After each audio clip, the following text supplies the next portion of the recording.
మురళీకృష్ణ అరవింద బిడ్డని చంపమని సిస్టర్కు చెప్తూ ఉంటాడు. అప్పుడు అరవింద వింటూ ఉంటుంది. ఎందుకు మా ఆయన బిడ్డని చంపాలనుకుంటాడని. అరవింద హాస్పిటల్ నుండి బయటికి వస్తూ ఉంటుంది. అప్పుడు విక్కీ వాళ్ళు బయట ఉన్నా అని విక్కీని పిలిచినా అని చూడడు.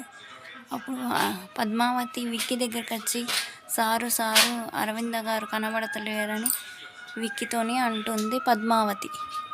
అప్పుడు విక్కీ షాక్ అవుతాడు. మా అక్కెందుకు లేదు రూమ్లో అనని విక్కీ షాక్ అవుతూ ఉంటాడు. అప్పుడు అరవింద హాస్పిటల్ నుండి బయటికి వస్తూ ఉంటుంది. అప్పుడు మురళీకృష్ణ అరవింద కోసం బిడ్డ కోసం బయటికి వస్తూ ఉంటాడు.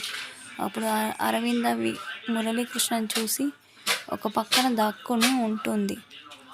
తన చేతిలో ఉన్న బిడ్డని ఎక్కడో పక్కన వదిలిపెట్టి వెళ్ళిపోతుంది అరవింద.